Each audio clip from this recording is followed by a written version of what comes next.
natin na attentive panigiling His Word. Kasi lagi may sinasabi ng Diyos sa atin para tayo ay patatagin. Tandaan natin ang tema ng ating taon 2025.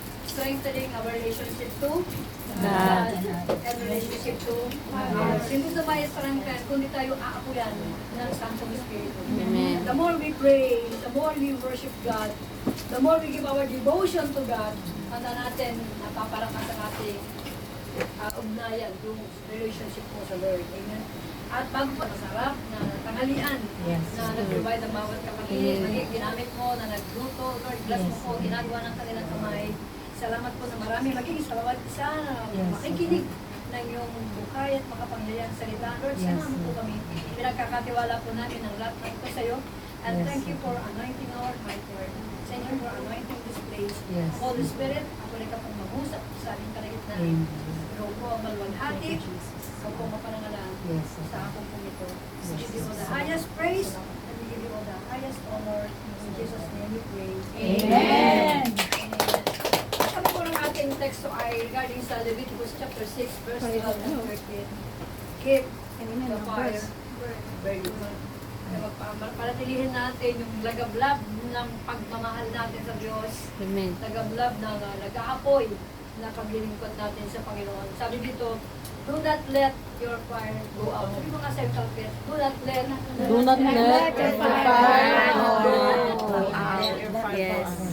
Pwede mo na tayo tumayo as we read the Word of God. Sabi po naklat ng Leviticus chapter 6, 12 and 15. Sabi po dyan, the fire on the altar must keep burning. It must not go out.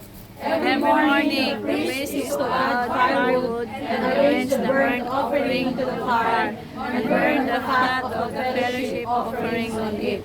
The fire must be kept burning on the altar continuously. It must not go out. Sabi doon Tagalog, ang apoy sa altar ay dapat Panatiling nagliligas, ito'y dapat gatungan tuwing umaga. Ihahalay sa ibabaw ng gatong ang handog na susunugin at ang pamanguha sa handog ng pagkakapaan. Kaya ang laging may apoy sa altar at hindi dapat pabayaang mamatay.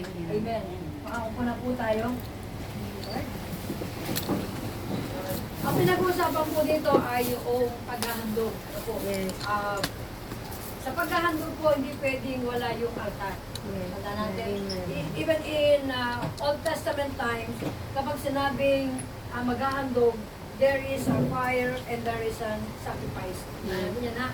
At gumagawa talaga sila ng altar. Diba na mag-aalay si Noah na lumabas sa arko, gumawa siya ng altar at sumamba sa Diyos. Tanda natin, kapag sasamba ka sa Diyos, kailangan mong gumawa ng altar. Lahat ng mga lingkod ng Diyos, si Jacob at ang mga Old Testament servant of God, pag sila ay lalapit sa Diyos, kailangan nilang gumawa ng altar. Kasi ninyo sa Book of Kings, sa buhay ni Elijah, yung sa Mount of Carmel Duel, yung sino po nakakalam na, yung paglalaban ng mga propeta ni Baal at nag-iisang propeta ng Diyos, kasi Elijah. Sabi doon ay 400 prophets plus 450, 900 prophets of Baal against one prophet Elijah. Pero ang ginawa ni Elijah, may iniayos siya. Iniayos niya yung altar. At naghandog sa Diyos. At saka nanalangin. Amen? Tanda natin, tuwing maghahandog, laging may altar at may sacrifice. Hindi pwedeng maghahandog ka, magagawa ka ng altar, hindi ka maghahandog. Diba sabi ni kay Isaac, diba, tanda ninyo? Sabi, tanarap, pupunta tayo sa Mount. Sino mo nakakatanda? Sa buhay po ni, ihandog po si Isaac. Sino ba yung maghahandog? Si Abraham. Diba? Sabi, saan sila pupunta? Sa bundok ng? Anong bundok yun? Ararat. Ararat na, hindi na maalala eh. Hayaya. So, assignment po nyo yan, ha? Nabasa ko yun O, yun. Nabasa. Go, Ate Melly. Hindi lang. Go, ating Melly. So, yun. Ang sabi doon, nasaan ang apoy? Meron, ready na yung apoy eh, di ba? Pang kahoy, ang ready na din, nasa nang ihahandog. So, lagi po may ihahandog pag mag-aalay. Amen? Sa altar po ng Panginoon. Dito po sa ating pag-aaralan, nasabi dito, how to keep the fire burning. Paano mag-aalaw? Maghahandog tayo sa Panginoon, paano na tayo maghahandog? So, kailangan, kasi po ng Old Testament, kanilang paghahandog, sabi ko nga po, iaayos. Ngayon po yung pag-aayos sa loob po ng templo, ayan, yan po yung ginagamit na altar. Ayan, dyan po sinusunog ang kahoy. Tingnan po natin ha, sa ating pag-aaral. Sorry. Sabi doon, unang bagay, to keep the fire burning, parang patuloy na nag-aapoy. Ano po, ang yung paghahandog. Sabi lang, number 1, there must be a pile of foods. Kailangan mayroong pong maraming salansang na kahoy. Kasi dapat, kasi sabi sa ating kanyang binasa, hindi dapat mauubusan ng kahoy. So, kailangan tuloy-tuloy yung kahoy. Yan. Sino dito yung nasa anong panahon gumagamit ng kahoy sa pagluluto? Kami. Kami, lahat. Hindi pa masyadong gusto ng uling eh, di ba? Ang gusto ng kahoy, kailangan mo nagsisibak ka pa, tapos isasalansan mo yung kahoy, di ba? Tapos marami ka Tinatabunan ng amo para hindi mamatay. masarap yung kanin, nalulutuin, mga wala. So kailangan mayroong apoy. Sabi dyan, there must be a pile of foods kasi hindi mauubos, di maluluto yung pagkain natin. O di ma, ifiyap noong altar ay hindi dapat maubusan ng apoy. Sabi dyan, ang altar ay dapat gatungan ng mga kahoy kada umaga upang hindi maubusan ng apoy. So yun, yung altar, sinasabi ko yung pagkahandog, kailangan yung altar na kailangan ginawa, nagagamitin ay hindi mauubusan ng apoy. Sa tuwing umaga, kailangan laging gatungan. They need a lot of wood to sustain the fire. So kailangan marami kang nakasalansan ng kahoy. So kailangan, sabi na, number 1, there must be a pile of woods sa ating pong patuloy na keep the fire burning. Balikan ko lang po yung ginagawa nila doon sa altar. Patuloy nilang iaayos yung kahoy para mas matindi at maningas yung kanilang liwanag na tataglaw sa templo. Sabi dyan, sumunod, sabi doon, in the fire of each wood are brought together. Sabi doon, kapag ang kahoy ay nilagay mo doon sa altar, ano po, at marami itong nilagay mong kahoy, sabi doon, the glow will be greater. Sabihin yung riyab niya, mas malaki. Ano po, ang isang kahoy na may apoy ay kayang makapagbigay ng init. Ito naman po, ngunit mas higit ang kanya kayang ibigay na init ng isang bungkos ng kahoy. Sabi-sabihin, mas marami, mas mainit, at mas malakas. Kung tayo sama-samang magpupuri, kung sama-sama tayo magbibigay at mag-aalay sa Panginoon, mas malakas po ang presensya ng Diyos. Amen. Yung alam, kasi sama-sama tayo eh. Isa lang ang ating layunin. Ano? Ang patuloy na luwalhatian ng Diyos. Amen. And let the fire, sabi nung, be burned. Kailangan yung kahoy na iaalay na lalagay natin, patuloy na nagliliyab. Sabi dito, ano po, ulitin ko, ang isang kahoy na may apoy ay kaya makapagbigay ng init. Ngunit mas higit ang kaya ibigay ng init ng isang bungkos ng kahoy, mas marami, mas mainit, at mas malakas ang apoy. Ano po? Ang sabi dito, although God is our strength and our salvation is personal, we need other Christians to strengthen our faith. Amen po ba? Amen. Kalapit, kailangan.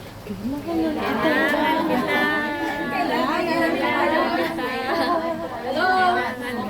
Yeah, everyone needs Kailangan kita, hindi dahil may ulamin ako. Amen! Yes, Kailangan amen. kita. Kailangan sabay tayo. Kailangan kita kasi naghihiram.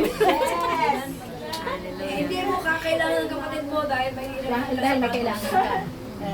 Kailangan mo siya, sabay kayong lalago sa Panginoon. Amen. Kailangan natin ng bawat isa. Palakasan. Ano po? We need other Christians to strengthen our faith. And we need each other to increase each other fire in the Lord. Dapat patuloy ng nagbibigay ang ating pagmamahal sa Diyos. Amen. Kaano tayo kalagi mo ginagawa yung pagbabasa ng Biblia? Kaya lagi mo bang ginagawa manalangin? O on the hari ka na every morning? Kasi kailangan ko na magluto. Kailangan ko na bumaba at magtrabaho. So we need, sabi ko, kailangan mo, mismo ikaw, kailangan mo strengthen ang sarili mo. True. Walang pastor mo doon, walang kapatid doon. Pero you need to strengthen. Amen. Mismo paalagin mo yung spiritual na buhay. Magagawa mo ito through your prayer. Magagawa mo ito through your worship. Through your devotion. Through the reading of the word. Yes. Kailangan mo magbasa ng salita ng Diyos. Ito yung lakas natin. Yes. Kasi wala kang tatayo ang pangako ng Panginoon sa bawat hamon ng buhay. Tanda natin, lahat tayo ay nakaharap sa bawat sitwasyon. Iba't iba tayo ng problema, pero may irong isang Diyos na kaya sagot ng pangangailangan. Amen. At kapag tayo dumadaan tayo sa mga pagsusubok ng buhay at hamon sa buhay, we have the Word of God. Kaya natin sabihin, I can do all things through Christ who gives me the strength. Amen. Yun yung mga salita na dapat nilagyan natin sa ating puso. Sabi ng Biblia, Thy Word is hid in my heart that I will not sin against thee. Kapag may salita ka ng Diyos sa puso mo, naniniwala ako wala ng pagpuan. Naniniwala ako wala ng awayan. Amen. Bakit? Puno ka ng salita ng Diyos. Yes, Puno ka ng true. presensya ng Panginoon. Paano ka mapag-isip ng hindi tama sa kapwa? Yes. So we need to be strengthened by the Word of God. At magagawa mo ito sa magitan ng iyong personal. Tandaan, sabi ng ating pastora kanina, intentional. Pag sinabi intentional, sinasadya. Sabi mo kasi, kalapit sinasadya. Sinasadya. Sinasadya mo magpuri. Kapag Amen. ito naramdaman, Lord, salamat, magaling na ako. Amen. Salamat po, pinagaling mo na ako. Hallelujah. Ang sabi po ng Biblia, after the preaching of the word, healings. Maginaw? At kapag dineclare mo yung salita ng Diyos, hindi babalik sa iyo ng kabuluhan. Strengthen your faith. Para kasi may pananampalataya. At palakasin mo yung iyong pagtitiwala na kayang gumawa ng Diyos in the midst, tanda natin, in the midst of trial, sa gitna ng mga problema at pagsusubok natin, Doon lang. may himala. Sabi mo kasi kalapit, may himala ang Diyos. Himala ang Diyos. Ang Diyos. Amen. Tumingin na po kayo sa akin. Yan. Wala po akong titingin sa kalapit nyo. Ako lang. Yan. Ako ang pinakamaganda sa unahan. Wala po nandito. Tandaan po natin, kapag ang ating pananampalataya ay nakatuon kay Kristo, Yes. Hindi ka matitiyak. alapangan natin. Yes. Kagaya Hindi na ka sinabi ni Haring matitiyak. David, diba? The Lord is my shepherd. I Shall not want. not One. Hindi na ako mangangailangan. Eh, ba't di may kailangan ka pa rin? Ba't di may kailangan? Kaya, tanong ko sa inyo. Hello? Buti na Kapag lang. sinabi mong, the Lord is my shepherd, I Yes. shall not want. Yung sabihin, si Andun na Kristo lang. kaya mag-supply. Amen. Si Kristo lang ang kailangan mo, Amen. kaya umabot ng sitwasyon. Strengthen your faith. Para kasi mong pananampalataya mo, wala yung kapatid mo. May sister, ano nga baga sa version ganito. Oy sister, panalangin mo ako. Eh kung busy din siya at nagtatrabaho at nag-aalaga ng kanyang alaga yung anak. Diba mahirap? Pero ikaw mismo, ako, bagamat we need each other to strengthen each and everyone, pero kailangan mo din po magpalakas sa sarili mo. Magpalakasan tayo sa isa't isa. Yung iyong natanggap na Word of God, pwede mong i-share. Mapalakas mo palapit mo, manggagawa mo. Alam niyo po ba na kapag kayo pumapasok dito, sa pintuan nito, alam niyo po ba na malakas ako? Lumalakas kami. Yes, lumalakas kami ng mga pastor. Bakit? Kayo yung consolation namin. Kasi wala po kaming pinapanalangin kundi makita kayo safe and sound. Lumalago. Tandaan natin, hindi po permanente tayo dito. Kapag po tayo umuwi sa ating kanya-kanyang probinsya, dapat po tayo matatag. Ano man ang mangyari sa atin, kaya natin tumayo. Amen. Kaya natin mag-share ng Word of God. Kaya natin panalangin ng ating buong pamilya. Dalhin talaga sila sa paanan ng Panginoon. Ano po, kaya natin talagang ang buhay natin, ang palakas natin, at dumalo yung lakas na yan sa bawat kapatid. Amen. Palapakin na po natin Panginoon. Yes, sabi na natin, God is our strength and the one who gives us salvation. Rasunal po yun, pero kailangan din natin ng bawat isa na magpapalakas. Pag-text tayo, i-bless natin.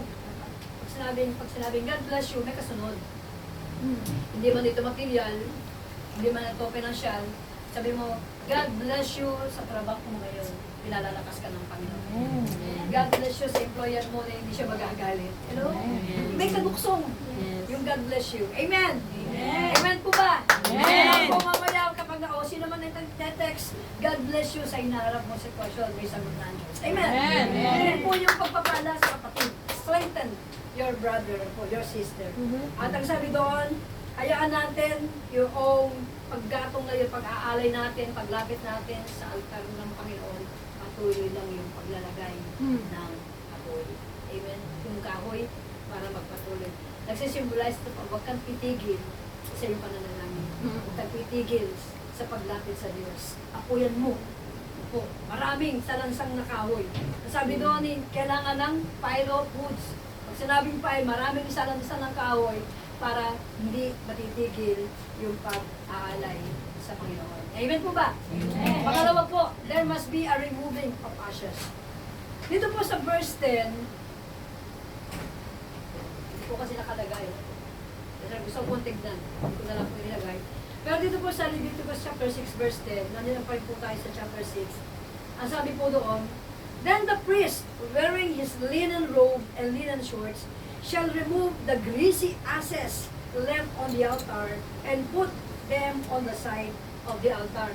So ibig po sabihin, kapag po di kayo nag-aalay, diba? Sabi mo, maraming salansan na kahoy, tapos ito ay nagliliyab na, marami ka ng nalagay na kahoy. Yung pangalik. Ayan. Okay. Ayan. Marami, di mo niyo po yung mga kahoy na nakasalansan? Di mo ba? Ayan, marami na nakasalansang na kahoy. Kapag po mag-aali na naman, kinabukasan, kasi po kailangan everyday, hindi mawawala ng apoy. So, hindi magbabaga ng husto, hindi magliliyab ng husto kapag may mga abo. May mga abo. Dirt, ashes. Para po ulit maging maganda yung pag-aalay mo ng apoy sa Diyos, tatanggalin mo yung abo. Sabihin mo nga sa'yo, tatanggalin na. Tanggalin na abo. Para kumini. Tatanggalin yung ashes.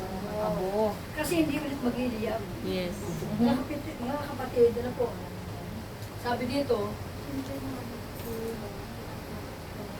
there must be a removing of ashes. Part of the sacrifices is the leftover ashes, mga natirang abo. And removal of it must be done regularly because the ashes become dirt and affect the glow of the fire in the altar. The ashes must be cleaned regularly as well as the clothes of priests.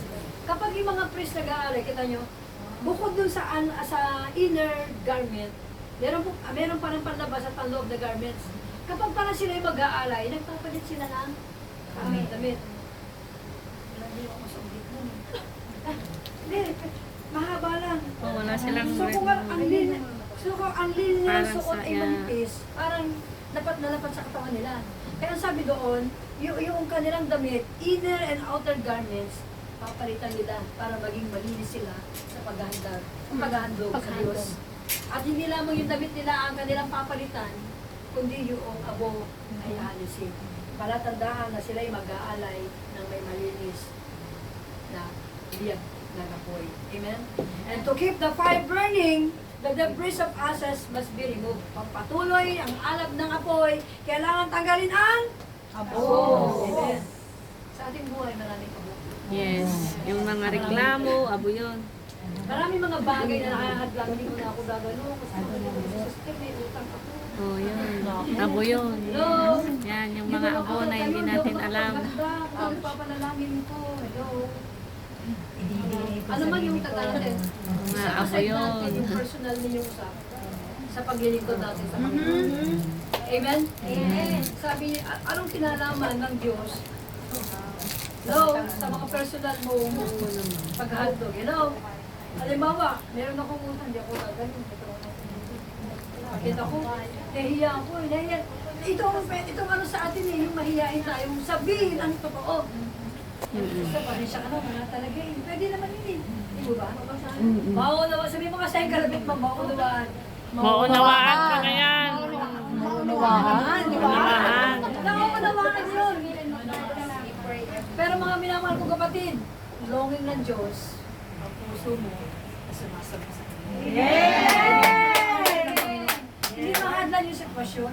Hindi dapat makahadlan yung mga personal. Kasi sabi ko, nag-awit ko yung pasawa. Hindi ako tatayo. Tatawin kami ng kapatid ko, hindi ko matanggap yung salita, hindi mo na ako tatayo. Kinalaman mo sa pagkaya sa Diyos. Kapag nagkaroon kayo ng conflict, Kadamay lang. Lagi damay. kapag nagkaroon kayo ng conflict, Ginamit si Lord. malapit ako sa iyo, yung puso ko po, ay tignan mo. Tingnan mo tayo ng puso ko. Patawarin mo po ako sa sitwasyon ng puso ko. Ano man po yung harang, ano man yung dumi, ano man yung bumabara sa puso ko, ano, tanggalin mo. At maging malaya akong makapaglingkod sa mga iyo. Amen. Ang hinaharap ko si puso mo ng babalik Yes. sa Diyos. Puso, hindi yung utang mo. Lahat tayo may kahinaan. Pero hindi tinitignan ng Diyos yun. Tinitignan ng Lord paano tayo tatayo at manunumbalik at sasampatan. Amen. Alisin natin yung mga debris. Alisin natin yung mga ashes na makakahadlang sa paglago ng ating demosyon at pagsamba sa Diyos. Amen po ba? Amen. Keep the fire burning! Magpatuloy tayo, nagliliya, magpagmamahal natin sa Diyos. Amen. Gaano natin kamahal ang Diyos? Nagbabasa ba tayo ng Biblia? Yes, yes, every day. Yes. Amen. Sinasamba natin siya. Amen. Abi, minsan. Yes. Minsan, totoo naman talaga yun. Aminin natin, di ba? At tapos may kaagaw pa tayo. Cellphone. Cellphone. Aman, durante TikTok dito. Wala po TikTok. Ay, yung ano, napanood na lahat. Yung Koreana, nobela. Parang hindi na Koreano ngayon, mga check na ngayon eh. Di ba? Chinese nobela. Tingin kay ano. So yun, C-drama. ito po ha, maganda nga yun yung Di ko po mga sinasabi yun. huwag kayo Nililitaw sa manood. ano ko. Kasi po kailangan din natin ng nire-relate. Pero huwag naman doon natin nakatutok ang ating mata. Ano po, give time. Give time. Harangan mo ha? Hindi po. Meron po Magbigay kami tayo ng inuubuhan. panahon sa Kanya. Amen? Huwag natin kailangan maagaw ng kaaway kasi nanginibang na tayong may palo. Kahit po sa Pilipinas, kayo nga, busy-busy dito, anong araw may trabaho. Sa Pilipinas talagang doon na talaga nakatutok. Kaya nga hati-hati dahil sa teknolohiya, dahil sa mga anong napapanood ano po, sa media. So, lalo pa ngayon, eleksyon. Talagang ayuda roon, ayuda dito, fake news, doon, fake news dito. Kung hindi natin malaman. Kaya nga sabi ko nga, kung sino mang ano dito, kabila, kanan, sabi ko, nasa right o nasa left, na natin, ang kailangan lang panalangin. Kasi wala tayong magagawa eh. Pagsasabungin na ng mga tao. Pero kung pag pinapanalangin natin na ang kamay ng Diyos ay gagawa sa Amen. alam ng Amen. gagawin ng Diyos. Amen? Hallelujah! Keep the fire burning! At alisin natin yung makakadlang sa ating buhay para ng palataya at paglilingkod. Sabi dito, God already forgives us. But in order for us to keep our fire in the Lord, we must deal our unconfessed sin regularly. Kasi marami naman talaga tayong pagkukulang at kahinaan. Kapag dito natin iningi ng tawad sa Panginoon, Panginoon, patawad ko. Bakit ba nasabi ko ito ng biglaan? Panginoon, watch my tongue. Kasi sabi ng aklat ng Proverbs, death and life are in the power of kapag dumulas ang sinasabi natin, speak life. Kung mag-declare tayo ng aking agad, sabi mo nga, napaka-ano ng anak ko, iba yung sinasabi mong word. Ngayon hindi, napakabait ng anak ko. Sobrang masunurin, kaya tuwan-tuwa ako. Yun yung confession natin. Amen. Huwag na tayo mag-confess ng negative. Ang anak ko ay engineer, ang anak ko ay ganito, yung ating declaration. Ang anak ko ay masunurin, maglilingkod siya sa Diyos. Ang anak ko ay sasamba sa Diyos. Yun yung confession natin everyday. Uday-udayan po. Nagdilig ng prayer sa food, sa bago matulog. Ano po? Sa amin po si James ang aming leader pag prayer. Gabi-gabi po yun. Siya po yung nag-pray. Minsan nagugulat ako sa mga sinasabi niya. English na prayer. Pero malalim. Tapos about ano, yung patungkol sa mga unity sa church, mga youth. Sa sobrang panalangin, pati aso kasama. Pero po, pati yung aso ng isang youth namin, kasama ko. In our heart, natatawa kami. Gusto ko namin sa i-record eh, para... Kaya, i-try, ano yan, confession, and talagang akahin natin sa tamang daan. Kasi sila din ang mag-aani nung tandaan niya, ha? Sabi lang, train up a child in the way he should go. And when he is old, he will not depart from it. Akahin natin, yung confession nila, yung kanilang pananaw sa buhay, bata pa lang, kasi nga po nakasalamuha sila sa mga batang may mga iba yung putukod-chintang usap, di ba? Pag nakalaro mo sa sa kalsada yung mga bata, merong pagmumura. Pero kung itatuloy natin ang ating mga bata na tama, tanda natin, siya yung mag-aani nun. So mga minamahal kong kapatid, ano man yung mga hindi natin i-confess sa sin, ask God for forgiveness. Ask God na, kasi makaka-epekto ito sa ating devotion. Kasi hindi tayo lalapit, mahiya tayo sa Lord. Kaya pa tayo lalapit. So, kung tayo sugatan, tayo nahihirapan, sa Diyos ka rin naman tatakbo, hindi ba? Eh, bakit lalayo, tatakbo ka pa para sa iba hingin ng tulong? Go agad kay God. Agad sa Diyos. Sumi ka agad na sorry, Lord, sorry po. Nakagawa po ko naman eh, nakasalita akong di tama, inaway ko yung asawa ko, inaway ko yung anak ko.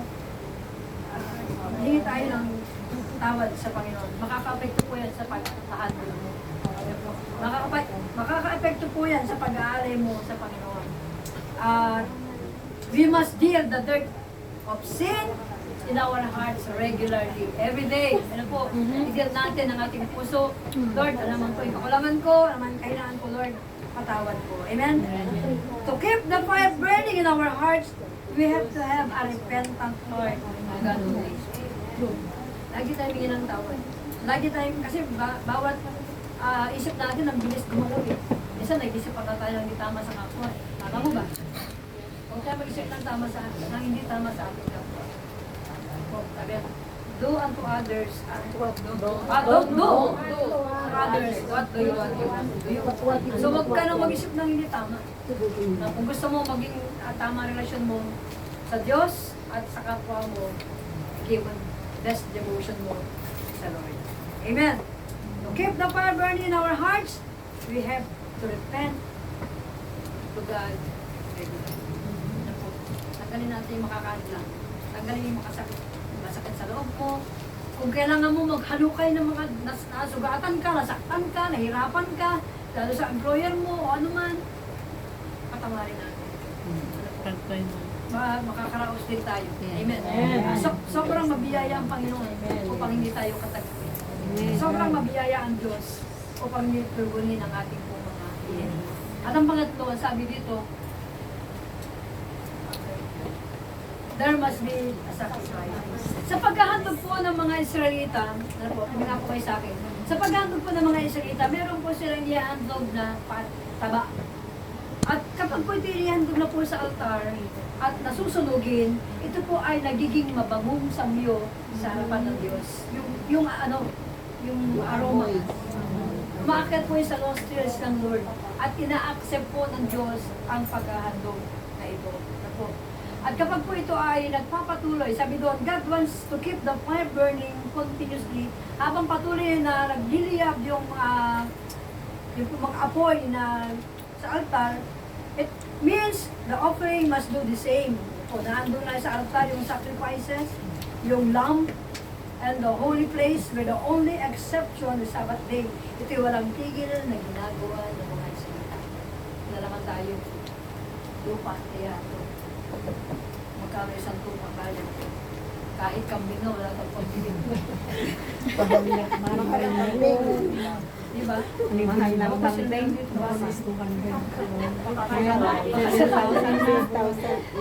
Yun yung mga hinihandog po. Yung pungtugo, tinatanggal. Nilalagay po sa outer court as they, para po sa kanilang pagsamba. At mismo yung iaalay mo, yung mga taba ay inaalis. At yung po yung iaalay.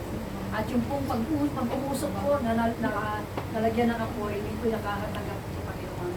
The burnt offering, yun, nasunog na inialay. The burnt offering was the basic sacrifice that expressed devotion and dedication to the Lord. Kapag ang puso natin, na inihahandog sa Panginoon, talagang broken, burn na. Kasi inialay na natin, diba? Keep the fire burning. Kapag itong ating inyandog na ito ay naamoy na ng Panginoon dahil nasunog na yung pan, ay mga taba, puso na, nasunog na. Magiging mabagong sabi sa harapan ng Panginoon.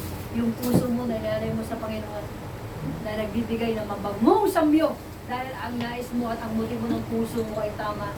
Ang motibo ng puso mo ay maparangalan ng Diyos, marwalhati siya at buhay mo sa lahat ng ginagawa mo. Tatamo ko na-accept po ng Diyos ang offering, sacrifices na niyari mo sa Kanya. Amen. The word, sabi dito, ano po, kapag ito ay in-express mo yung devotion mo and dedication sa Panginoon, tanggap po ito ng Diyos. Sino po dito ang mayroong devotion at dedikasyon sa Panginoon? Hello? Parang nadalawa yata. Sino po may devotion at dedikasyon sa Panginoon? Salamat po sa Panginoon kasi nga po mas masarap mapasyal ngayon. Bago sweldo. Ano sabi ba? Kaya lang mabilis maubos pag nasa labas yan. Pero ito pang maganda. Nakita ko po yung devotion nyo kasi nandito kayo. Mas pinili nyo ang magkaroon tayo ng gathering, mag-fellowship, manalangin, kaysa sa labas. At ito po yung pinakamainam. Bakit? Nalulugod natin ng Diyos. Lalo pag naging tama ang motibo ng ating puso. God was so blessed kapag nakikita yung tama ang ating mga puso. Kaya nga po, mga minamahal kong kapatid, ngayon hindi na kailangan ng Diyos ang hayop na susunugin.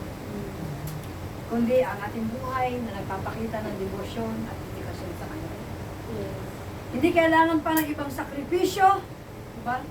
Si Kristo ay sakripisyo ang ihandog ng Ama para sa kasalanan mo at kasalanan mo. Tayo sana ang makakatamo ng hampas at ng kamatayan. Pero dahil pinili ng Ama, Panginoon Yesus upang bayaran ang lahat ng ating kasalanan at pagsalanan sa Kanya. So, hindi na kailangan pa ng ibang sakripisyo sa paghandog ng panahon natin. In the New Testament, ngayong ating era, ikaw na mismo ang sakripisyo na handog sa Panginoon. Tanong ko po, willing ka bang maging ito? Amen. Willing mo bang ialay ang iyong buhay sa Panginoon? Amen. Mga minamahal ko kapatid, tanda natin, huwag tayong aatras kapag dahil sa problema sa pagdating ko. Hindi na ako tutuloy, hindi na ako sasama kasi may problema ako. Pinapalit mo yung problema mo sa kanyang gawin ng Diyos. Ang totoong pagtitiwala sa Panginoon, hindi ka nagtitiwala sa iyo. You put everything in the hand of God. Kahit po nang sinabi ko, kapag ibinigay ko yung halimbawa, binigyan ako ni Ate Rose ng $10. Binigyan ko. Mamaya, hawa. Hindi, mamaya po, binigyan niya ako ng $10.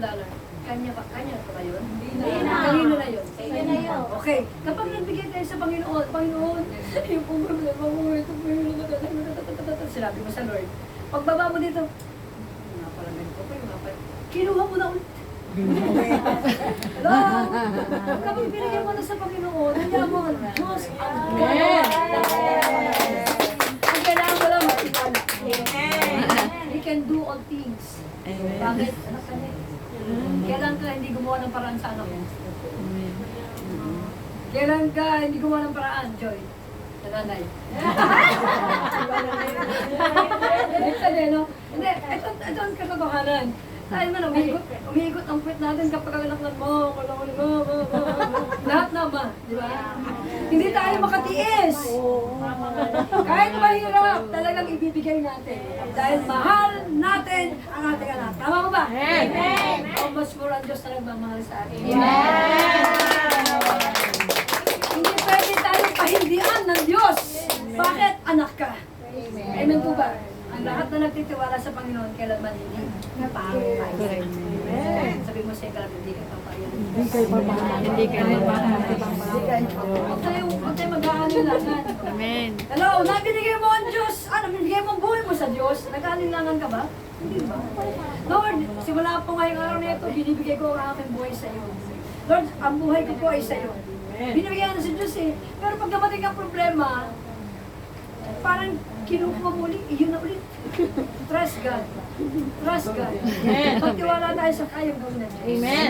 Pagtiwala tayo sa himala ng Diyos. Hindi nagkulang ang Panginoon kailangan. Kahit anong sitwasyon natin, kasama natin ang Panginoon. Ano po? Huwag tayong matatakot sa hamon ng buhay. Kasama natin ang Diyos. Sasamahan tayo sa bawat sitwasyon, sa bawat ating kinakaharap. Yung pang-utang mo noon, mayaran mo? Yes. Sinamahan ka ba ng Diyos?